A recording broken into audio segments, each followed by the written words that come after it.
नीट ही परीक्षा तुम्ही देणार आहात, ही परीक्षा देताना स्ट्रॅटेजीचे फार महत्व आहे।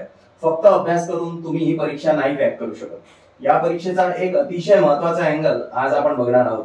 हा जर अँगल तुम्हाला समजला तर ही परीक्षा देण्याआधी तुम्ही निश्चितपणे हे कॅल्क्युलेशन कराल जे आज मी तुम्हाला सांगणार आहे। नमस्कार, मी डॉक्टर ललित पाटील। मी पुणे येथे बालरोग तज्ञ आहे। गो ग्लोबल या संस्थेच्या माध्यमातून आम्ही शेकडो विद्यार्थ्यांना दरवर्षी एमबीबीएस ऍडमिशन मिळवून देतो।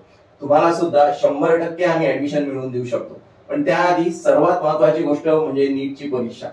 नीट ही परीक्षा कठीण आहे का? उदाहरणार्थ नीटचा क्वालिफाईंग कट ऑफ 160 मार्क्सच्या आसपास असतो दरवर्षी। क्वालिफाईंग कट ऑफ म्हणजे काय, तर असे मार्क ज्याच्या खाली 50% विद्यार्थ्यांचा स्कोअर आहे आणि ज्याच्यावरती 50% विद्यार्थ्यांचा स्कोअर आहे। म्हणजे याचा अर्थ असा की जे काही 22 लाख विद्यार्थी नीटला बसले त्यातले 50% विद्यार्थी 720 पैकी 160 मार्क्स देखील मिळवू शकत नाही। म्हणजे विचार करा, नीट ही परीक्षा सोपी आहे का कठीण आहे? महाराष्ट्राचं काउन्सिलिंग जेव्हा सुरू होतं तेव्हा आपण बघतो की एकेका मार्कांवर हजार विद्यार्थी असतात। मग नीट ही सोपी परीक्षा आहे का? तर अजिबात नाही। ही एक कठीण परीक्षा आहे। पण हे जे काठिण्य आहे, ही जी डिफिकल्टी लेवल आहे, ते सिलेबसचे तर आहेच, पण त्यापेक्षा देखील ते स्ट्रॅटेजीचे काठिण्य जास्त आहे। Let me explain. तुम्ही 8वीत होतात तेव्हा 8वीच्या परीक्षेत 8वीचा सिलेबस होता, 9वीच्या परीक्षेत 9वीचा सिलेबस होता, 10वीच्या परीक्षेत 10वीचा सिलेबस होता। 10वीची परीक्षा जेव्हा तुम्ही दिली तेव्हा तुम्हाला आठवतंय तुम्ही असेच अँक्शियस होतात। 10वीतल्या एका वर्षाच्या सिलेबस साठी तुम्ही वर्षभर तयारी केली होती। आता फरक लक्षात घ्या, नीट परीक्षेत 11वी आणि 12वी अशा 2 वर्षांचा सिलेबस आहे। सिलेबस डेप्थ मध्ये आहे। पहिल्यांदाच आयुष्यात तुम्ही 2 वर्षांच्या सिलेबसवर परीक्षा देणार आहात। 2 वर्षांच्या सिलेबसवर एकत्रित टेस्ट देणे निश्चितपणे चॅलेंजिंग आहे।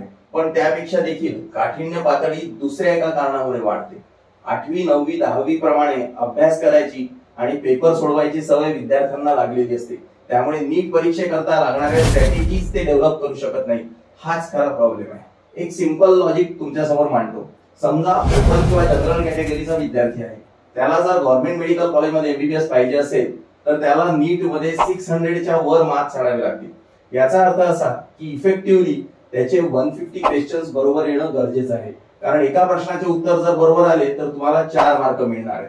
नीट मध्ये टोटल 180 क्वेश्चन्स असतात। आता या विद्यार्थ्याने समजा 160 प्रश्नांची उत्तरं लिहिली, 150 क्वेश्चन्सचे आन्सर समजा बरोबर आहेत आणि 10 क्वेश्चनचे आन्सर समजा चुकलेले आहेत, तर त्याला 600च्या ऐवजी 590 मार्क्स मिळतील। कारण 10 मार्क्स निगेटिव्ह मार्किंग मुळे जातील। हे निगेटिव्ह मार्क्स जर बॅलन्स करायचे असतील तर त्याला आणखीन 3 क्वेश्चन्सचे आन्सर बरोबर आणावे लागतील। म्हणजे तुमच्या लक्षात येत आहे का की इकडे आड तिकडे विहीर अशी ही सिच्युएशन आहे। एकीकडे गव्हर्नमेंट एमबीबीएसचा कट ऑफ क्रॉस करायला पर्टिक्युलर नंबर ऑफ क्वेश्चन्स बरोबर यायलाच पाहिजे। त्यामुळे किमान तेवढे प्रश्न सोडवावेच लागतील। तुम्ही जे प्रश्न सोडवताय त्यातले काही कदाचित चुकतील, म्हणून त्यांना बॅलन्स करायला आणखीन जास्त प्रश्न सोडवावे लागतील। एकीकडे जितके जास्त प्रश्न सोडवाल तितके निगेटिव्ह मार्किंगची रिस्क तुम्ही घेत आहात। दुसरीकडे एका लिमिट पेक्षा कमी प्रश्न जर सोडवले तर त्यातही तुमचं नुकसान आहे। आपल्या उदाहरणात जर ओपनच्या विद्यार्थ्याने 150 पेक्षा कमी प्रश्न सोडवले तर त्याचे 100% प्रश्न बरोबर आले तरी त्याला गव्हर्नमेंट मध्ये एमबीबीएस मिळणार नाही। याचा अर्थ टेन्शन घ्यायचं का? तर अजिबात नाही। उलट आहे, अतिशय शांत चित्ताने पेपर सोडवा। पेपर शांत चित्ताने सोडवता यावा म्हणून परीक्षेच्या हॉलमध्ये नेमके काय करायचे व काय करू नये हे जाणून घेण्याकरता आमचा हा व्हिडिओ जरूर बघा। तुमच्या कन्सेप्ट त्यामुळे अमूलाग्र बदलतील आणि तुमचा प्रचंड फायदा होईल। संपर्कात राहा।